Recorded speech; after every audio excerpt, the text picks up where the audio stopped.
5 വർഷം ഒരു ശസ്ത്രക്രിയാ ഉപകരണവും ശരീരത്തിൽ പേറി ജീവിക്കുക, ശേഷം ശാരീരിക അസ്വസ്ഥതകളെ തുടർന്ന് പരിശോധിക്കുമ്പോൾ മാത്രം അത് കണ്ടെത്തുക. ലോകത്തിന് മാതൃകയായ നേട്ടങ്ങൾ ആരോഗ്യ കേരളം നേടിയെന്ന് നമ്മൾ അവകാശപ്പെടുമ്പോഴും അതിൻ്റെ എല്ലാം പ്രഭ കെടുത്തുകയാണ് ആവർത്തിക്കുന്ന ഇത്തരം സംഭവങ്ങൾ. ആലപ്പുഴ സ്വദേശി ഉഷ ജോസഫിൻ്റെ അനുഭവം ഗുരുതരമായ ചികിത്സാ പിഴവിനും കൃത്യവിലോപത്തിനും അപ്പുറം മനുഷ്യാവകാശ പ്രശ്നം കൂടിയാണ്. നമുക്കറിയാം, 5 അല്ല 50 വർഷം ഉപകരണം വയറ്റിൽ കിടന്നാലും കുഴപ്പമില്ല എന്ന ശസ്ത്രക്രിയ ചെയ്ത ഡോക്ടറുടെ വാദം ഒഴിവുകഴിവിനപ്പുറം ക്രൂരവും. സംഭവത്തിൽ ദാക്ഷിണ്യമില്ലാത്ത നടപടി ഉണ്ടാകുമെന്നാണ് ആരോഗ്യമന്ത്രിയുടെ പ്രതികരണം. ഇന്ന് കേരളത്തെ ഇളക്കിമറിച്ച ഈ വിഷയത്തിൽ വിശദീകരണവുമായി ആരോഗ്യമന്ത്രി വീണ ജോർജ് തന്നെ ഇന്ന് ഫയറിനോടൊപ്പം ഇപ്പോൾ ചേരുകയാണ്. ഫയറിൽ ആരോഗ്യമന്ത്രി വീണ ജോർജ് ഉണ്ട്. മിനിസ്റ്റർ, സ്വാഗതം. ഇന്നിപ്പോൾ കേരളം പ്രധാനമായിട്ടും ചർച്ച ചെയ്യുന്ന, കേരളത്തെ ആകെ തന്നെ ഞെട്ടിച്ച, ഒരുപക്ഷെ കേരളത്തിന് പുറത്തറിഞ്ഞാൽ അറിയുന്ന ആളുകളെല്ലാം ഞെട്ടുന്നൊരു സംഭവമുണ്ടായി. 5 വർഷമാണ് ആ സ്ത്രീ അവരുടെ വയറ്റിനകത്ത് ഈ ശസ്ത്രക്രിയ ഉപകരണം നടന്നത്. അതേക്കുറിച്ചുള്ള പ്രതികരണങ്ങൾ വന്നപ്പോഴും ഇൻസെൻസിറ്റീവായിട്ടുള്ള പ്രതികരണങ്ങളാണ് വന്നത്. ഇതിപ്പോൾ പ്രാഥമികമായുള്ള റിപ്പോർട്ട് വണ്ടാനം മെഡിക്കൽ കോളേജിൻ്റെ ഭാഗത്തു നിന്നുണ്ടായിട്ടുണ്ട്. സൂപ്രണ്ട് ആ റിപ്പോർട്ട് ആരോഗ്യവകുപ്പിന് കൈമാറി എന്നാണല്ലോ അറിഞ്ഞത്. അപ്പോൾ അവരതിൽ പിഴവ് സമ്മതിക്കുന്നുണ്ട് എന്നും നമ്മൾ മനസ്സിലാക്കിയിട്ടുണ്ട്. ആ പിഴവുണ്ടായി എന്ന് പറയുന്നു. ഇനിയിപ്പോൾ തുടർ നടപടികൾ എന്തൊക്കെയായിരിക്കും ആരോഗ്യവകുപ്പിൻ്റേത്?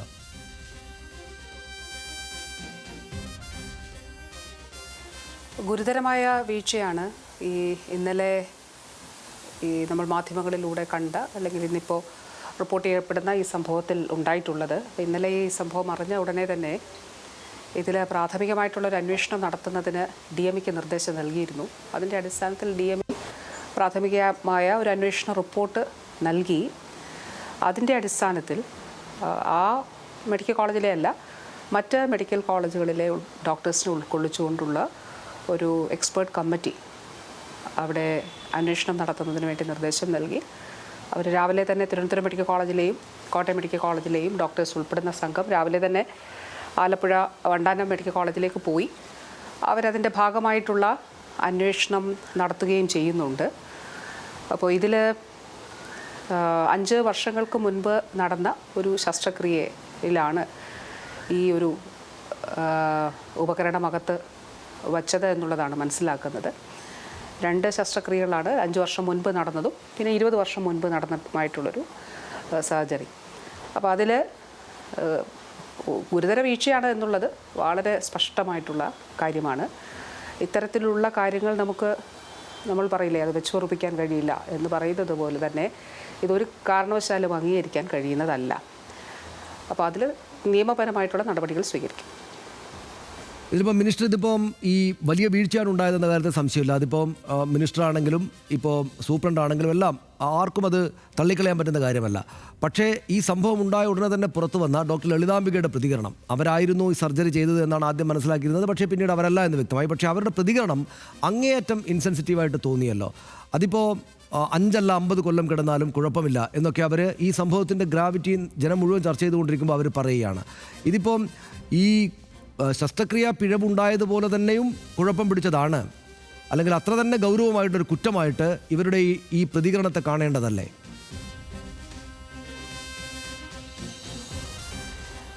ഈ കാര്യത്തെ വളരെ വളരെ നിസ്സാരവൽക്കരിച്ചുകൊണ്ട് ആ വ്യക്തി അനുഭവിച്ച 5 വർഷം ആ വ്യക്തി അനുഭവിച്ച വേദന, അവർ കടന്നുപോയിട്ടുള്ള മാനസിക അവസ്ഥ അല്ലെങ്കിൽ ശാരീരിക അവസ്ഥ, അതിനെയൊക്കെ നിസ്സാരവൽക്കരിച്ചുകൊണ്ട് ഒരു പ്രശ്നവുമില്ല എന്ന് ഒരു വീഴ്ചയെ മറയ്ക്കുന്നതിന് വേണ്ടി പറയുന്ന വാക്കുകൾ അത് ആരിൽ നിന്നും ഉണ്ടാകാൻ പാടില്ല. പ്രത്യേകിച്ച് ആരോഗ്യ പ്രവർത്തകരിൽ നിന്നോ ഈ മേഖലയുമായിട്ട് ബന്ധപ്പെട്ട് നിൽക്കുന്നവരിൽ നിന്നോ ഉണ്ടാകാനായിട്ട് പാടില്ല. കാരണം രോഗികൾ, ഇപ്പം ഞാനാകട്ടെ, നമ്മൾ ഓരോരുത്തരുമാകട്ടെ, നമ്മൾ ഡോക്ടേഴ്സിൻ്റെ അടുത്ത് പോകുന്നത് അത് ഒരു വിശ്വാസത്തിൻ്റെ അടിസ്ഥാനത്തിലാണ്. അപ്പോൾ ഏറ്റവും മികച്ച ചികിത്സ അവർക്ക് നൽകുക, രോഗികൾക്ക് നൽകുക എന്നുള്ളത് തന്നെയാണ് ഒരു ഡോക്ടറാണെങ്കിലും നേഴ്സാണെങ്കിലും ആരുടെയാണെങ്കിലും ഉത്തരവാദിത്വം. അപ്പോൾ അത് 5 അല്ല 50 വർഷം അവിടെ ഇരുന്നാലും ഒരു പ്രശ്നവും എന്ന് പറയുന്നത് അങ്ങേയറ്റം ഇൻസെൻസിറ്റീവ് എന്നുള്ളതല്ല, അത് നിരുത്തരവാദപരമായിട്ടുള്ള ഒരു കാരണവശാലും ഉണ്ടാകാൻ പാടില്ലാത്ത വാക്കുകളാണ്. ഈ പറയുന്ന ഡോക്ടർ റിട്ടയർ ചെയ്തു. 2021 മെയ് തന്നെ റിട്ടയർ ചെയ്തിരുന്നു ഈ ഡോക്ടർ. ഇതിപ്പോൾ ഇത്തരം കാര്യങ്ങൾ ഈ ഒറ്റപ്പെട്ട സംഭവങ്ങളാണ് എന്ന് വ്യാഖ്യാനിക്കാനും വിശദീകരിക്കാനൊക്കെയാണല്ലോ സർക്കാർ സംവിധാനങ്ങൾ ശ്രമിക്കുന്നത്. പക്ഷേ ഇത് ഒറ്റപ്പെട്ട സംഭവങ്ങളല്ല, ഇതൊരു സംവിധാനത്തിൻ്റെ തന്നെ പിഴവാണ്. അതായത് സംസ്ഥാന സർക്കാരിൻ്റെയും സംസ്ഥാന സർക്കാരിലെ ആരോഗ്യ വകുപ്പിൻ്റെയും ആ സംവിധാനങ്ങളുടെ ആകെ പിഴവാണ് എന്ന് പറയാനാണ് ഈ പ്രതിപക്ഷം പ്രധാനമായിട്ടും ശ്രമിച്ചത്. അപ്പോൾ ഈ സിസ്റ്റം എന്ന പ്രയോഗം, അതായത് സംവിധാനത്തിൻ്റെ പിഴവാണ്, സിസ്റ്റം എന്ന പ്രയോഗം വീണയുടെ തന്നെയാണ്. ആ പ്രയോഗം തന്നെ വെച്ചാണ് പ്രതിപക്ഷം വിമർശിക്കുന്നത്. ഇതിപ്പോൾ നമ്മൾ ഒറ്റപ്പെട്ട സംഭവങ്ങളല്ല, സിസ്റ്റത്തിൻ്റെ ആകെ തന്നെ കുഴപ്പമാണെന്ന് അവർ പറയുന്നതിനെ, പ്രതിപക്ഷം പറയുന്നതിനെ തള്ളിക്കളയാൻ പറ്റില്ല എന്നാണ് ഒരുവിധപ്പെട്ട ആളുകൾക്കെല്ലാം നാട്ടിലിപ്പോൾ തോന്നുക. മിനിസ്റ്റർ, ഇപ്പോൾ ഈ പറയുന്ന കാര്യങ്ങൾ ആവർത്തിക്കുമ്പോൾ അതങ്ങനെ തള്ളിക്കളയാവുന്ന കാര്യമാണോ സിസ്റ്റത്തിൻ്റെ കുഴപ്പമാണ് എന്നത്? ഈ പറഞ്ഞ നേതാക്കൾ കേരളത്തിൽ പ്രതിപക്ഷം നടത്തുന്നത് വളരെ മോശമായിട്ടുള്ള ഒരു പ്രവർത്തനമാണ്. അതായത് ഇതിൽ ഞാൻ ഈ സിസ്റ്റം എന്നുള്ളത് പറഞ്ഞത് ഡോക്ടർ ഹാരിസുമായി ബന്ധപ്പെട്ടിട്ടുള്ള വിഷയത്തിലാണ്. അതായത് അതിൽ തന്നെ ഡോക്ടർ ഹാരിസ് അന്ന് ഇട്ട ഒരു ഫേസ്ബുക്ക് പോസ്റ്റ്, അപ്പോൾ അതിൽ അദ്ദേഹം പറയുന്നത് ഈ ഒരു ഉപകരണം എന്ന് പറയുമ്പോൾ ഒരു മെയിൻ ഉപകരണത്തിൽ ഓരോ വ്യക്തികൾക്കായിട്ട് ഉപയോഗിക്കേണ്ടതായിട്ടുള്ളത് ഇൻഡിവിജ്വൽ യൂസിന് വേണ്ടിയിട്ട് ഉള്ളതാണ്, വ്യക്തിപരമായിട്ടുള്ള ഉപയോഗത്തിന് വേണ്ടിയിട്ടുള്ളതാണ്. അപ്പോൾ ആ ഉപകരണം കേടായതിനെ തുടർന്ന് അന്ന് സർജറി മുടങ്ങി എൻ്റെ മകൻ്റെ പ്രായമുള്ള ഒരു ആൾക്കാണ് എന്നുള്ളത് പറഞ്ഞു. അപ്പോൾ ഞാൻ ആദ്യം പറഞ്ഞത്, ഞാൻ ആ ഡോക്ടർ, ഞാൻ എപ്പോഴും അത് ശരിയാണോ തെറ്റാണോ എന്നുള്ളത്, ഇപ്പോൾ ടേബിളിൽ കിടക്കുന്ന ഒരാൾ അല്ലെ ചെയറിലിരിക്കുന്ന ഒരാൾ നമ്മുടെ ഒരാളാണെന്ന് സങ്കല്പിക്കുക. അപ്പോൾ അങ്ങനെയാണെങ്കിൽ, അല്ലെങ്കിൽ നമ്മൾ തന്നെയാണെന്ന് സങ്കല്പിക്കുക, നമ്മുടെ മുന്നിൽ വരുന്നൊരു പേഷ്യൻ്റ്. അപ്പോൾ എങ്ങനെയാണ്, നമുക്ക് എന്ത് ചികിത്സയാണ് കിട്ടേണ്ടത്, അത് നമ്മൾ രോഗികൾക്ക് നൽകുക. ഇത് ഞാൻ ഒരുപാട് സ്ഥലങ്ങളിൽ പ്രസംഗിക്കുന്ന ആളാണ്. അപ്പോൾ അത് ഡോക്ടർ ഹാരിസ് അത് പറഞ്ഞപ്പോൾ ഞാൻ പറഞ്ഞ ആ ഒരു ഡോക്ടർ അങ്ങനെ പറഞ്ഞതിൽ അത് എന്നെ സംബന്ധിച്ചിടത്തോളം അങ്ങനെ പറഞ്ഞല്ലോ എന്നുള്ളത് ഞാൻ അതിനെ അംഗീകരിക്കുന്നു എന്നുള്ളതാണ് ഞാൻ പറഞ്ഞത്. പക്ഷേ അന്ന് ഞാൻ പറഞ്ഞത് ഒരു പർച്ചേസുമായി ബന്ധപ്പെട്ട വിഷയത്തിലാണ് ഇത് പറഞ്ഞത്. പക്ഷേ അതിലൊരു വിഷയമുള്ളത്, ഈ ഒരു പ്രൈവറ്റ് ഹോസ്പിറ്റലിലാണെങ്കിൽ ഇതേ ഉപകരണം അത് പേഷ്യൻ്റ് തന്നെയാണ് വാങ്ങിക്കുക. അന്ന് പറഞ്ഞ ഉപകരണം അത് ബില്ലിൻ്റെ ഭാഗമായിട്ട് പേ ചെയ്യേണ്ടതായിട്ട് വരും. അത് ഇൻഡിവിജ്വൽ ആയിട്ടുള്ള യൂസിന് വേണ്ടിയിട്ടുള്ളതാണ്, ഓരോ വ്യക്തികൾക്കും യൂസ്. പക്ഷേ അതല്ലാതെ രീതിയിൽ ഉപകരണങ്ങളില്ല എന്നുള്ള നിലയിൽ തെറ്റിദ്ധരിപ്പിക്കാനായിട്ട് ശ്രമം നടത്തി, ചില മാധ്യമങ്ങൾ അതിന് വേണ്ടിയിട്ട് ശ്രമം നടത്തിയതെല്ലാം ശരിയാണ്. പക്ഷേ UDFൻ്റെ കാലത്തൊരു സിസ്റ്റം പോലും ഉണ്ടായിരുന്നില്ല. അതല്ലേ നമ്മൾ കാണേണ്ടത്. UDFൻ്റെ കാലത്ത് ഇപ്പോൾ നമ്മളൊരു 2016 മുൻപുള്ള കണക്കുകൾ പരിശോധിക്കുമ്പോൾ ഒരിടത്തും കൃത്യമായിട്ടുള്ള ആരോഗ്യത്തിൻ്റെ ഡേറ്റയില്ല, പൊതുജനാരോഗ്യത്തിൻ്റെ ഡേറ്റയില്ല. പലത് പരിശോധിക്കുമ്പോഴും ഒരിടത്തും ഡേറ്റയില്ല. അതുമാത്രമല്ല, ഈ പറയുന്ന സർജറികൾ ഉൾപ്പെടെ ആ കാലഘട്ടത്തിൽ നടക്കുന്നുണ്ടായിരുന്നില്ല. ഇപ്പോൾ 250 ലാബുകൾ, ഞാൻ കഴിഞ്ഞ ദിവസം പറഞ്ഞു, അന്നത്തെ മാതൃഭൂമിയുടെ വാർത്ത, 250 ലാബുകൾ തുടങ്ങും എന്ന് പറഞ്ഞു. പാഴ്വാക്കായി, തുടങ്ങാൻ കഴിഞ്ഞില്ല. അതായത് സാധാരണ രക്തം ഒക്കെ പരിശോധിക്കുന്ന സാധാരണ ലാബുകൾ. ഇന്ന് 1300 ലാബുകൾ സംസ്ഥാനത്ത് മുഴുവൻ ആരോഗ്യ കേന്ദ്രങ്ങളിൽ നിർമ്മിച്ച് നമ്മളൊരു ശൃംഖല തീർത്ത് നിർണയ എന്ന് പറഞ്ഞിട്ടുള്ളൊരു ഹബ് ആൻഡ് സ്പോക്ക് മോഡൽ രൂപീകരിച്ചിരിക്കുകയാണ്. അതിന് സാമ്പത്തികമായിട്ട് സാധാരണക്കാരായ ആളുകൾക്ക് വലിയ പ്രയോജനമാണ്. ദൂരെ പോകണ്ട, പണം വലുതായിട്ട് കൊടുക്കേണ്ട, 1500 രൂപ കൊടുക്കേണ്ടത് 1 കൊടുക്കാൻ ചെയ്യും, അല്ലെങ്കിൽ 150 രൂപ കൊടുത്താൽ ചെയ്യും. ഇന്ന് നമ്മൾ കാത്ത് ലാബുകൾ എല്ലാ ജില്ലകളിലും, ജില്ലാ ആശുപത്രികളിൽ അത് സ്ഥാപിച്ചു കഴിഞ്ഞു. അപ്പോൾ UDFൻ്റെ കാലത്തൊരു സിസ്റ്റം പോലും ഉണ്ടായിരുന്നില്ല. LDFൻ്റെ കാലത്ത് നമ്മൾ ചെയ്യുന്നത് അത് വളരെ ചിട്ടയായും ക്രമമായിട്ടുള്ള പ്രവർത്തനങ്ങളിലൂടെ സംവിധാനങ്ങളും ചികിത്സ എല്ലാവർക്കും പ്രാപ്യമാക്കാനായിട്ട് ആണ് നമ്മൾ ശ്രമിച്ചിട്ടുള്ളത്. ഇപ്പോൾ അവിടെ വരുന്ന വ്യക്തിപരമായിട്ടുള്ള പിഴവുകൾ, ആ പിഴവുകൾ ആ നിലയിൽ തന്നെ കാണും. അത് നിയമപരമായിട്ടുള്ള നടപടികൾ സ്വീകരിക്കും. അത് UDFൻ്റെ കാലത്താണെങ്കിലും LDFൻ്റെ കാലത്താണെങ്കിലും അത് വ്യക്തിപരമായിട്ടുള്ള ആ പിഴവുകളായി തന്നെ കാണും. ഇപ്പോൾ ഇവിടെ ഒരു സർജിക്കൽ പിഴവാണ് കണ്ടെത്തിയിട്ടുള്ളത്. പക്ഷേ ഒരു കാരണവശാലും അംഗീകരിക്കാൻ കഴിയില്ല. അതിന് പറഞ്ഞ മറ്റൊരു ന്യായീകരണോട് സ്ക്രബ് നേഴ്സ് ഇല്ല എന്ന് മാധ്യമപ്രവർത്തകർ എന്നോട് പറഞ്ഞു. അങ്ങനെ പറഞ്ഞതായിട്ട് ഞാൻ കേട്ടു.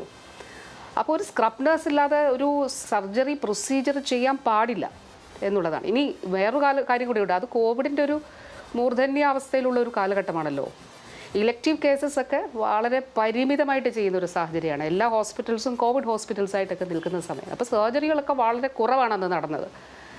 ഇനി അങ്ങനെയാണെങ്കിൽ പോലും സർജറിക്കൽ പ്രൊസീജിയേഴ്സിന്, മറ്റ് ഇലക്റ്റീവ് പ്രൊസീജിയേഴ്സൊക്കെ വളരെ കുറവായി നടക്കുന്നൊരു സാഹചര്യത്തിൽ നടക്കുന്ന പ്രൊസീജിയേഴ്സിന് ധാരാളമായിട്ട് ആളുകൾ ഉണ്ടാകുന്നൊരു സാഹചര്യം ഉണ്ടാകും.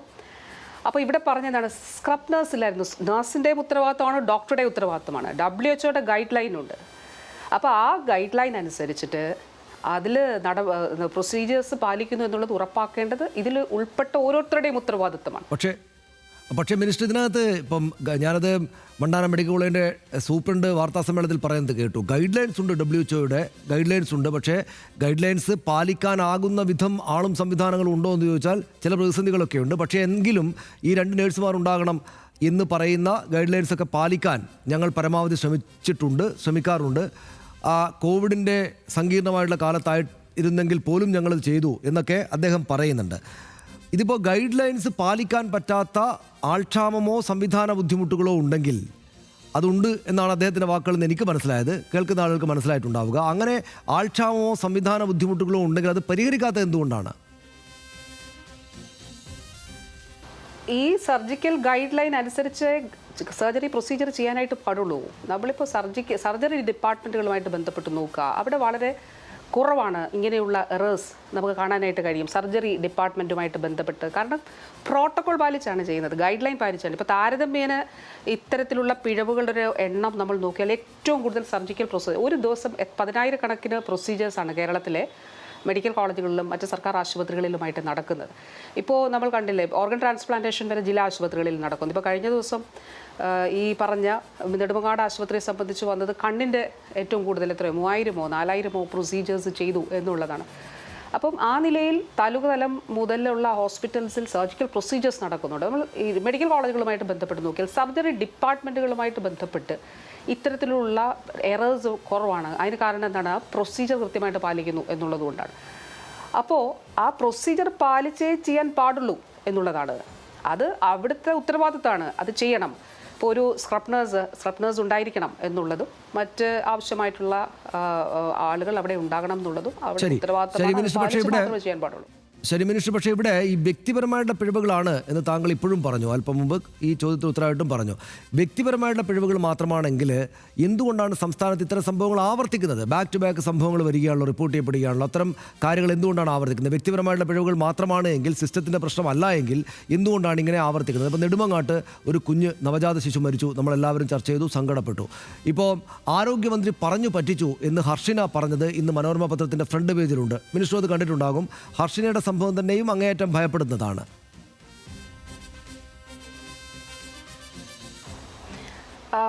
സനീഷ, അതിൽ ഈ ഹർഷിനയുടെ കാര്യം പറഞ്ഞതുകൊണ്ട് അത് പറയട്ടെ. ആരോഗ്യമന്ത്രി എന്താണ് പറഞ്ഞു പറ്റിച്ചത്? 2014 ഹർഷിനയുടെ ഒരു സിസേറിയൻ നടന്നിട്ടുള്ളത്. ഈ 2014 പിന്നെ 2017 ലാസ്റ്റ് നടന്നിട്ടുള്ളത് 2017 അപ്പോൾ ഈ സർക്കാരിൻ്റെ കാലഘട്ടത്തിൽ ഇത് കണ്ടുപിടിച്ചു എന്നുള്ളത്, ആദ്യ കാലഘട്ടത്തിൽ ഇത് കണ്ടുപിടിച്ചു. അപ്പോൾ അപ്പോൾ ആദ്യത്തെ അന്വേഷണം പ്രഖ്യാപിച്ചപ്പോൾ ഡോക്ടേഴ്സിന് അവർ പറഞ്ഞ റിപ്പോർട്ട് എന്താണ്? 2014 ഇത് 2017 എന്ന് കണ്ടുപിടിക്കാൻ പറ്റുന്നില്ല എന്നുള്ളതാണ്. അതായത് ഈ അകത്തുള്ള ഉപകരണം അന്നത്തെ 2014 2017 എന്ന് കണ്ടുപിടിക്കാൻ പറ്റുന്നില്ല എന്നുള്ളതാണ് പറഞ്ഞത്. വീണ്ടും എക്സ്പേർട്ട് കമ്മിറ്റി വെച്ചു. അവർ പറഞ്ഞത് ശാസ്ത്രീയമായിട്ട് ഇത് പരിശോധിക്കാൻ കഴിയുമോ, ഇതിൻ്റെ ഇത് പുറത്തെടുത്തിട്ട് ഇതിൻ്റെ ബ്രാൻഡും ഇതിൻ്റെ പഴക്കവും അല്ലെങ്കിൽ ഇതിന് ഉണ്ടായിട്ടുള്ള വ്യത്യാസങ്ങളും ഒക്കെ കണ്ടെത്തിക്കൊണ്ട് ഇത് ശാസ്ത്രീയമായിട്ട് പരിശോധിക്കാൻ കഴിയുമോ എന്ന് എക്സ്പേർട്ട് ഒപ്പീനിയൻ തേടാനായിട്ട് പറഞ്ഞു. അതിലും കണ്ടുപിടിക്കാനായിട്ട് കഴിഞ്ഞില്ല. ക്വസ്റ്റ്യൻ എന്തായിരുന്നു? 2014 സംഭവിച്ചത് 2017 സംഭവിച്ചത് എന്നുള്ളത് അന്വേഷിക്കുന്നത് എപ്പോഴാണ്? 2021-22 കാലഘട്ടത്തിലാണ്. അപ്പോൾ ഞാൻ കോഴിക്കോട് ചെന്നപ്പോൾ ഞാൻ പറഞ്ഞു, ഞാൻ ഹർഷീന പറയുന്നത് വിശ്വസിക്കുന്നു. അപ്പോൾ അതിനുശേഷം ഇവിടെ എത്തി ഈ ഒരു വിഷയം ബഹുമാനപ്പെട്ട CM-ൻ്റെ ശ്രദ്ധയിൽ കൊണ്ടുവന്നു, മന്ത്രിസഭയിലേക്ക് കൊണ്ടുവന്നു. അന്ന് മന്ത്രിസഭ 2 ലക്ഷം രൂപ സമാശ്വാസം അനുവദിച്ചു. അതിനുശേഷം ഒരു ഗവൺമെൻറ് ചെയ്യേണ്ടത് എന്താണ്? വകുപ്പ് പലതവണ അന്വേഷണം നടത്തിയിട്ടും ഫാക്റ്റ് കണ്ടുപിടിക്കാൻ പറ്റില്ല. കോഴിക്കോട് മെഡിക്കൽ കോളേജിലെ രജിസ്റ്റർ പരിശോധിച്ചപ്പോൾ അതിൽ റെക്കോർഡ്സിനകത്തൊന്നും ഇതിൽ നിന്നൊരു പിഴവ് കണ്ടുപിടിക്കാൻ പറ്റിയിട്ടില്ല. അതിൽ അവിടെ ഒരു ചോദ്യം മിനിസ്റ്റർ, അതായത് അപ്പോൾ മിനിസ്റ്റർ പറഞ്ഞു വരുന്നത് ഈ ഹർഷിനയുടെ ശസ്ത്രക്രിയയിലെ പിഴവ് എന്ന് വെച്ചാൽ ആ പിഴവുണ്ടായ ശസ്ത്രക്രിയ നടത്തിയത് മുൻ UDF സർക്കാരിൻ്റെ കാലത്തെ ആരോഗ്യ വകുപ്പിൻ്റെ കാലത്താണ് എന്നാണ്. അതായത് UDF സർക്കാരിൻ്റെ കാലത്തുണ്ടായതാണ് ഈ സംഭവം എന്നാണോ മിനിസ്റ്റർ പറഞ്ഞു വരുന്നത്? അത് ഞാൻ പറഞ്ഞത് അങ്ങനെയാണ് ഡോക്ടേഴ്സിൻ്റെ റിപ്പോർട്ട്. 2014 2017 സർജറി നടന്നിട്ടുള്ളത്. അതിനുശേഷം നടന്നിട്ടില്ല. എന്തായാലും 2017 അവസാനം നടന്നിട്ടുള്ളത്.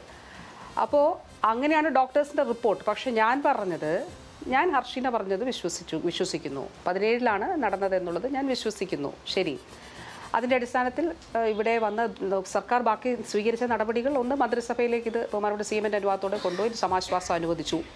രണ്ടാമത്തെ കാര്യം, ഇത് വകുപ്പിന് തെളിയിക്കാൻ കഴിയാത്തൊരു സാഹചര്യത്തിൽ ഇനി അല്ലെങ്കിൽ പോലും ഇതിൽ നിയമ നടപടികളിലേക്ക് പോകേണ്ടതുണ്ട്. അപ്പോൾ ഇത് ആഭ്യന്തര വകുപ്പിന് കൈമാറി, ഹോം ഡിപ്പാർട്ട്മെൻറ്റിന് കൈമാറുകയും പോലീസ് ഇതിൽ കേസെടുക്കുകയും പിന്നെ പോലീസ് വകുപ്പിലേക്ക് വരുന്നത് കുറ്റക്കാർക്കെതിരെ അതിൽ വിചാരണ പ്രോസിക്യൂട്ട് ചെയ്യുന്നതിന് വേണ്ടിയിട്ടുള്ള അനുവാദം നൽകണമെന്നുള്ളതാണ്. കുറ്റക്കാരെ പ്രോസിക്യൂട്ട് ചെയ്യുന്നതിന്, അതായത് കുറ്റക്കാരായിട്ടുള്ള ആരോപണ വിധേയരായിട്ടുള്ള ആരോഗ്യ പ്രവർത്തകരെ പ്രോസിക്യൂട്ട് ചെയ്യുന്നതിന് വേണ്ടിയിട്ടുള്ള അനുമതിയും ആരോഗ്യവകുപ്പ് നൽകി. ഇനി ഇപ്പോൾ കോടതിയുടെ പരിഗണനയിലാണ് കേസുള്ളത്. ആ കോടതിയുടെ അന്തിമ വിധിക്ക് വിധേയമായിട്ട് അതിൽ തീർപ്പ് കൽപ്പിക്കാൻ കഴിയുന്നതാണ് എന്നുള്ളതാണ്. അപ്പോൾ ഇതും അതിൽ ഏതെങ്കിലും തരത്തിലുള്ള നമുക്കൊരു സർക്കാർ എന്നുള്ള നിലയിൽ, ഒരു വകുപ്പ് എന്നുള്ള നിലയിൽ ചെയ്യാനായിട്ടുള്ള കാര്യങ്ങൾ നമ്മൾ ചെയ്തിട്ടുണ്ട് എന്നുള്ളത് വളരെ കൃത്യമായിട്ടുള്ളൊരു കാര്യമാണ്. ഇപ്പോൾ ഞാനൊരു കാര്യം കൂടി പറയട്ടെ. ഇതുമായി ബന്ധപ്പെട്ട് ഇപ്പോൾ കത്രികകൾ അല്ലെങ്കിൽ ഈ ഒരു എക്യുപ്മെൻറ്റുമായി ബന്ധപ്പെട്ട് 3 കേസുകളാണ് നമ്മുടെ ഇപ്പോൾ ഇതുകൂടി ഉൾപ്പെടെ വന്നിട്ടുള്ളത്. ആദ്യത്തേത് കോഴിക്കോട് മെഡിക്കൽ കോളേജുമായി ബന്ധപ്പെട്ടത്. രണ്ടും ഒരു സ്വകാര്യ ആശുപത്രിയിലേതാണ്. അത് ആലപ്പുഴ ജില്ലയിലെ തന്നെ ഹരിപ്പാടിനടുത്ത് കരുവാറ്റ ഉള്ള ഒരു സ്വകാര്യ ആശുപത്രിയിലെ ആ എക്യുപ്മെൻറ്റ് പുറത്തെടുത്തത് ആലപ്പുഴ മെഡിക്കൽ കോളേജിലെ ഡോക്ടർ തന്നെയാണ്, സംഗീത ഡോക്ടറാണ് അത് പുറത്തെടുത്തത്. 2024 ഇത് 3ാമത്തെ ഒരു കാര്യമാണ്. അപ്പോൾ ഇത് സർക്കാർ സംവിധാനം മുഴുവൻ ഇങ്ങനെയാണെന്ന് വരുത്തി തീർക്കേണ്ടത് ചിലരുടെയൊക്കെ ആവശ്യമാണ്. പക്ഷേ സർക്കാർ സംവിധാനത്തിൽ ഒരു കാരണവശാലും അംഗീകരിക്കില്ല എന്നുള്ളതാണ്. ഇത് അംഗീകരിക്കില്ല, ഒരു കാരണവശാലും അംഗീകരിക്കില്ല. ഇതിൽ അന്വേഷണം ഉണ്ടാവും സർക്കാർ സംവിധാനത്തിലാണെങ്കിൽ. പ്രൈവറ്റ് ആശുപത്രികളെ സംബന്ധിച്ച് 600 പരാതികൾ ഗവൺമെൻറ്റിൽ ഈ 4.25 വർഷം നമുക്ക് ലഭിച്ചിട്ടുണ്ട്. അപ്പോൾ അതിൽ നടപടികൾ സ്വീകരിച്ച് നമുക്ക് പോലീസ് റിപ്പോർട്ടുകളിൽ കൈമാറേണ്ടത് കൈമാറുന്നുണ്ട്. പക്ഷേ ഈ ഗവൺമെൻറ് സംബന്ധിച്ചിടത്തോളം ഗവൺമെൻറ് ആശുപത്രികളിൽ ഒരു തരത്തിലുള്ള പിഴവുകളും ഉണ്ടാകാൻ പാടില്ല എന്നുള്ളതാണ് സർക്കാരിൻ്റെ നിലപാട്. അതിൽ കുറ്റക്കാർക്കെതിരെ മുഖം നോക്കാതെയുള്ള നടപടികൾ എടുക്കും. അതുമാത്രമല്ല, അങ്ങനെയുള്ള നടപടികളിലൂടെ മാത്രമേ ഇത് റെക്ടിഫൈ ചെയ്തു പോകാനായിട്ട് കഴിയുള്ളൂ എന്നുള്ളതും. കാരണം സാധാരണക്കാരായിട്ടുള്ള ആളുകളാണ് വന്ന് ഈ സർക്കാർ ഹോസ്പിറ്റൽസിൽ വരുന്നത്. ഞാൻ രാവിലെ ഈ വ്യക്തിയുടെ മകനുമായിട്ട് സംസാരിച്ചിരുന്നു. മോന് 25 വയസ്സുള്ള ഒരു മകനാണ്. അപ്പോൾ ഞാൻ ആ മകനോട് സംസാരിച്ചിരുന്നു. ഞാൻ വളരെ വിശദമായിട്ട് കാര്യങ്ങൾ ചോദിച്ചറിഞ്ഞു. അന്ന് പ്രൈവറ്റ് പ്രാക്ടീസ് ഈ ഡോക്ടർ നടത്തുന്നുണ്ടായിരുന്നു. അവിടെ പോയി പലതവണ കണ്ടു. അവിടെ ഒരു സ്കാനിങ് സെൻറ്റർ ഉണ്ടായിരുന്നു എന്ന് പറയുന്നു. അപ്പോൾ ഇതൊക്കെ ചട്ടവിരുദ്ധമായിട്ടുള്ള ഒരുപാട് കാര്യങ്ങൾ ഇതിൽ ഉൾപ്പെട്ടതായിട്ട് കാണുന്നു. അപ്പോൾ വർഷങ്ങൾ കുറേ കഴിഞ്ഞെങ്കിലും അതിൽ പോലീസിൻ്റെ ഇപ്പോൾ നമ്മൾ തീരുമാനിച്ചിട്ടുള്ളത് ഈ അന്വേഷണത്തിൻ്റെ കൂടി അടിസ്ഥാനത്തിൽ ബാക്കി നമ്മുടെ ഒരു കണ്ടെത്തൽ എന്താണെന്ന് വെച്ചാൽ അത് പോലീസിലേക്ക് കൈമാറും. അതിൽ നിയമപരമായിട്ടുള്ള നടപടികളിലേക്ക് കൈമാറും. വകുപ്പ് തലത്തിൽ സ്വീകരിക്കേണ്ടതായിട്ടുള്ള നടപടികൾ സ്വീകരിക്കും. ഒരു കാരണവശാലും കുറ്റക്കാർക്കെതിരെ അതിൽ കൃത്യമായിട്ടുള്ള നടപടികൾ സ്വീകരിക്കുമെന്നുള്ളത് തന്നെയാണ്. ശരി മിനിസ്റ്റർ, പക്ഷേ ഇവിടെ ഒരു കാര്യം ചോദിക്കാനുള്ളത്, ഇപ്പോൾ സർക്കാർ സംവിധാനം, ആരോഗ്യവകുപ്പ് ആകപ്പാടെ കുഴപ്പമാണ് എന്നൊക്കെ പ്രതിപക്ഷം, പ്രത്യേകിച്ച് തെരഞ്ഞെടുപ്പ് കാലമൊക്കെ ആയതുകൊണ്ട് പ്രതിപക്ഷം പ്രചരിപ്പിക്കാൻ ശ്രമിക്കുന്നു, അല്ലെങ്കിൽ അങ്ങനെ വാദിച്ചുറപ്പിക്കാൻ ശ്രമിക്കുന്നു എന്ന് പറയുമ്പോൾ അതിൻ്റെ ഒരു ഓപ്പോസിറ്റ് സംഗതി ഉള്ളത്, സർക്കാർ സംവിധാനം വളരെ പെർഫെക്റ്റ് ആണ് എന്ന് വാദിക്കാനായിട്ട് സർക്കാരും ആരോഗ്യവകുപ്പും പ്രത്യേകിച്ച് മിനിസ്റ്ററും അമിതമായി ശ്രമിക്കുന്നു. അമിതമായിട്ട് മിനിസ്റ്റർ സർക്കാർ സംവിധാനം, സർക്കാർ സിസ്റ്റം പെർഫെക്റ്റ് ആണെന്ന് വാദിക്കാൻ ശ്രമിക്കുന്നു. അതുകൊണ്ട് പക്ഷേ ഇത്തരം കാര്യങ്ങൾ വേണ്ട വിധം പരിഹരിക്കപ്പെടാതെ പോകുന്നു എന്നൊരു വിമർശനം മുന്നോട്ട് ഉന്നയിച്ചാൽ എന്തായിരിക്കും മറുപടി? ഒരിക്കലുമില്ല. അതായത് ഇപ്പോൾ ഉദാഹരണം പറഞ്ഞാൽ, നമ്മൾ ഒരു പ്രശ്നത്തെ സമീപിക്കുന്നത് ആ പ്രശ്നത്തെ ഒരു അന്വേഷണ റിപ്പോർട്ടുമായിട്ട് ബന്ധപ്പെട്ടിട്ട് ഇതിൽ ഇൻവോൾവ് ആയിട്ടുള്ള ആളുകളുടെ മുഴുവൻ കാര്യങ്ങളും നമ്മൾ പരിശോധിക്കും. എങ്ങനെ ഇത് ഉണ്ടായി, അല്ലെങ്കിൽ എങ്ങനെയാണ് ഇതിൻ്റെ സാഹചര്യം എന്തായിരുന്നു, ഈ കാര്യങ്ങൾ മുഴുവൻ പരിശോധിച്ചിട്ടാണ് നമ്മളത് ചെയ്യാം. ഞാൻ പറഞ്ഞ ഒറ്റ കാര്യമാണ്, ഗവൺമെൻറ് സംവിധാനത്തിൽ ഇത് കൃത്യമായിട്ട് പരിശോധിക്കപ്പെടും എന്നുള്ളതാണ്. പരിശോധിക്കപ്പെടുകയും നടപടിയെടുക്കുകയും ചെയ്യും. ഉദാഹരണം പറഞ്ഞാൽ, ഇപ്പോൾ പാലക്കാട് ഒരു വിഷയത്തിൽ KAT പറഞ്ഞു ആ ഡോക്ടറെ തിരിച്ചെടുക്കുന്നതിന് പരിഗണിക്കണമെന്ന് പറഞ്ഞു. പക്ഷേ ഗവൺമെൻറ് അതിനകത്തൊരു സ്റ്റാൻഡ് എടുത്തു. അത് പരിഗണിക്കാൻ കഴിയില്ല എന്നുള്ളതാണ്.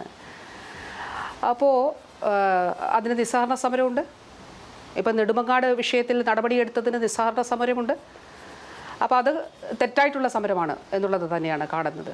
അപ്പോൾ ജനങ്ങളെ സംബന്ധിച്ചിടത്തോളം നമ്മൾ സർക്കാർ ആശുപത്രികളെ ആശ്രയിക്കുമ്പോൾ ഗവൺമെൻറ് നോക്കൂ സനീഷ്, നമ്മൾ എത്ര പദ്ധതികൾ, എത്ര പ്രോജക്റ്റുകൾ, എത്ര സംവിധാനങ്ങൾ പുതുതായിട്ട് സർക്കാർ ആശുപത്രികൾ ഒരുക്കുന്നു. ഇപ്പോൾ തൊട്ടടുത്ത് തന്നെ എത്ര സ്പെഷ്യലിസ്റ്റ് തസ്തികകൾ സൃഷ്ടിച്ചു ഇപ്പോൾ ഡോക്ടേഴ്സിൻ്റെ. അപ്പോൾ ഒരു ഗവൺമെൻറ്റിനെ സംബന്ധിച്ചിടത്തോളം ഇപ്പോൾ ഈ ഒരു ഘട്ടത്തിൽ തന്നെ 10,000 കോടി രൂപയുടെ കിഫ്ബിയിലൂടെ മാത്രം CM തന്നെ എത്ര പ്രോജക്റ്റ് പൂർത്തിയാക്കിയിട്ടാണ്, കല്ലിടലല്ലോ. നമ്മൾ ഓരോന്നും ചെയ്യുമ്പോൾ അതിനനുസരിച്ചിട്ടുള്ള പ്രയോജനം ജനങ്ങൾക്ക് തീർച്ചയായിട്ടും കിട്ടണം. അത് കിട്ടുന്നുണ്ട് എന്നുള്ളത് ഒരു സത്യമുള്ള ഒരു കാര്യമാണ്. ഇപ്പോൾ അത് ഞാൻ പറഞ്ഞത്, ഇപ്പോൾ കാർഡിയാക് അറസ്റ്റുമായിട്ട് ബന്ധപ്പെട്ട് നമ്മുടെ കാത്ത് ലാബുകൾ, ഈ കാത്ത് ലാബുകളിൽ നേരത്തെ കാത്ത് ലാബ് വരുന്നതിന് മുൻപ് 30% മരണനിരക്ക്. കാർഡിയാക് അറസ്റ്റുമായിട്ട് ഒരു ആശുപത്രിയിൽ വരുന്ന ഒരാളെ സംബന്ധിച്ചിടത്തോളം അല്ലെങ്കിൽ വരുന്ന പേഷ്യൻസിൽ 30% ആളുകൾ മരിക്കുമായിരുന്നു. പക്ഷേ ഇന്നത്തെ സംസ്ഥാനത്ത് 6%. അപ്പോൾ നമ്മളുടെ ഇടപെടലുകൾ കൊണ്ട് മാറ്റം ഉണ്ടാകുന്നുണ്ട്. ഞാൻ പറഞ്ഞത് ആ മാറ്റം കൂടുതൽ മെച്ചപ്പെട്ട നിലയിൽ ജനങ്ങൾക്ക് അനുഭവവേദ്യമാകണം എന്നുള്ളതാണ്. അതിൽ ചെറിയ പിഴവ് പോലും ഉണ്ടാകാനായിട്ട് പാടില്ല എന്നുള്ളത് തന്നെയാണ് കാണുന്നത്. ശരി മിനിസ്റ്റർ, ഇതിപ്പോൾ വ്യക്തിപരമായിട്ട് സംസ്ഥാനത്തിലെ ആരോഗ്യ വകുപ്പ് മികച്ച പ്രവർത്തനം നടത്തുമെന്ന് വിചാരിക്കുന്ന ആളാണ് ഞാൻ. ഇത്തരം വീഴ്ചകളുണ്ട്, അതിന്മേൽ ശക്തമായിട്ട് നടപടികൾ എടുക്കണം. പക്ഷേ നമ്മുടെ സംസ്ഥാനത്തെ ആരോഗ്യ രംഗം മെച്ചപ്പെട്ടതാണ് എന്ന് വിചാരിക്കുന്ന ഒരാളാണ്. പക്ഷേ ഇപ്പോൾ തെരഞ്ഞെടുപ്പ് കാലമായതുകൊണ്ട് നിങ്ങൾ ഈ പറയുന്ന സർജിക്കൽ ടേബിൾ തൊട്ട് മോർച്ചറി വരെ അധികമായി ശ്രദ്ധിക്കണം എന്നും പറഞ്ഞൊരു സർക്കുലർ ഇന്ന് തന്നെ ആലപ്പുഴയിൽ ഇറങ്ങി. തെരഞ്ഞെടുപ്പ് കാലമായതുകൊണ്ട് അധികമായി ശ്രദ്ധിക്കണം എന്നൊക്കെ പറയുന്നത് ആളുകളെ കൊണ്ട് അങ്ങേയറ്റം ഒരു ബാലിശമായിട്ടുള്ള കാര്യമല്ലേ? തെരഞ്ഞെടുപ്പ് കാലമല്ല, എല്ലാ കാലത്തും ശ്രദ്ധിക്കേണ്ടതാണ് എന്നെല്ലാവർക്കും അറിയാം. അപ്പോൾ തെരഞ്ഞെടുപ്പ് കാലമായതുകൊണ്ട് ശ്രദ്ധിക്കണമെന്ന് പറയുമ്പോൾ ഈ തെരഞ്ഞെടുപ്പും രാഷ്ട്രീയവുമൊക്കെ രാഷ്ട്രീയ ചിന്ത വെച്ചിട്ടാണ് സർക്കാരും ആരോഗ്യവകുപ്പ് ഇത്തരം കാര്യങ്ങൾ ഇടപെടുന്നത് എന്ന് വളരെ വളരെ വ്യക്തമാവുകയല്ലേ? എൻ്റെ അറിവോടെയല്ല അങ്ങനെ ഒരു സർക്കുലർ എൻ്റെ ശ്രദ്ധയിൽപ്പെട്ടു. എൻ്റെ അറിവോടെയല്ല അങ്ങനെ ഒരു സർക്കുലർ ഇറക്കിയിട്ടുള്ളത്. DHSനോട് എന്തുകൊണ്ടാണ് അങ്ങനെ ഒരു സർക്കുലർ ഇറക്കിയത്, എന്തുകൊണ്ടാണ്? അതൊരു സാധാരണ അല്ലാത്ത സർക്കുലറാണല്ലോ, അസാധാരണമായിട്ടുള്ളൊരു സർക്കുലറാണ്. അതൊരിക്കലും ഇപ്പോൾ ആദ്യമായിട്ടല്ലല്ലോ നമ്മൾ തെരഞ്ഞെടുപ്പുകളെ നേരിടുന്നത്, ആദ്യമായിട്ട് അല്ല ഒരു തെരഞ്ഞെടുപ്പ് നടക്കുന്നതും. അപ്പോൾ തീർത്തും അസാധാരണമായിട്ടുള്ള ഒരു സർക്കുലറാണ്. അപ്പോൾ ആ അസാധാരണമായിട്ടുള്ള സർക്കുലർ എന്തുകൊണ്ട് എന്നുള്ളത് ചോദിച്ചിട്ടുണ്ട്. നമുക്കത് മിനിസ്റ്റർ, ഇത് അപ്പോൾ അത്തരം കാര്യങ്ങൾ ഒരു രാഷ്ട്രീയമായ കളിയുണ്ട് എന്ന് മനസ്സിലാക്കേണ്ടതുണ്ട്. അതായത് ഇപ്പോൾ മിനിസ്റ്റർ അറിയാതെ അത്തരമൊരു സർക്കുലർ വരുന്നു, അപ്പോൾ അത് ആർക്കാണ് ഉപകാരപ്രദമാവുക തെരഞ്ഞെടുപ്പ് കാലത്ത് രാഷ്ട്രീയമായിട്ട് എന്നൊരു ചിന്ത സ്വാഭാവികമായിട്ടും ഞങ്ങളെപ്പോലുള്ള ആളുകളിൽ വരും. അപ്പോൾ അത് രാഷ്ട്രീയമായ കളിയുടെ ഭാഗമായിട്ടാണ് ഇങ്ങനെ വന്നത് എന്ന് സംശയിക്കുന്നുണ്ടോ മിനിസ്റ്റർ? അല്ല, നമുക്ക് പരിശോധിക്കാം എന്താണ് എന്നുള്ളത്. ശരി, വളരെ വളരെ നന്ദി മിനിസ്റ്റർ, ഞങ്ങളോടൊപ്പം ഇത്രയും നേരം ഇരുന്നതിന്. ഇപ്പോൾ ഈ സമയത്ത് വളരെ തിരക്കുള്ളൊരു സമയമാണ് എന്ന് മാത്രമല്ല ഇത്തരൊരു സംഭവം ഉണ്ടായതിൻ്റെ തുടർ നടപടികളിലേക്കും കൂടെ പോകേണ്ടതായിട്ടുണ്ട്. അതുകൊണ്ട് തന്നെ നിശ്ചയമായിട്ടും തിരക്കുണ്ടാവും. അതുകൊണ്ട് ഞാൻ അങ്ങോട്ടേക്ക് അധികമായിട്ട് കൂടുതൽ ചോദ്യങ്ങളായിട്ട് വരുന്നില്ല. വളരെ നന്ദി ഞങ്ങളോടൊപ്പം ഇത്രയും നേരം ഈ ഫയറിൻ്റെ ചോദ്യങ്ങൾ ഉത്തരം നൽകി ഇരുന്നതിന്. ഏതായാലും ഇത്തരം സംഭവങ്ങൾ ആവർത്തിക്കാതിരിക്കുക എന്നത് നമ്മുടെ സംസ്ഥാനത്തിൻ്റെ ആകെ തന്നെയും ഒരു ആവശ്യമാണ്, കാര്യമാണ് എന്നത് നമ്മുടെ എല്ലാവരുടെയും മലയാളികളുടെ എല്ലാവരുടെയും ഉള്ളിലുള്ള ഒരു കാര്യമാണ്. അത്തരം കാര്യങ്ങളിൽ ഇത്തരം സംഭവങ്ങൾ ആവർത്തിക്കാതിരിക്കാനുള്ള ഇടപെടൽ മിനിസ്റ്ററുടെ ഭാഗത്തുനിന്നും സർക്കാരിൻ്റെ ഭാഗത്തുനിന്നും ആരോഗ്യവകുപ്പിൻ്റെ ഭാഗത്തുനിന്നും ഒന്നുകൂടെ ശക്തമായിട്ടുണ്ടാകട്ടെ എന്ന് ആഗ്രഹിച്ചുകൊണ്ട്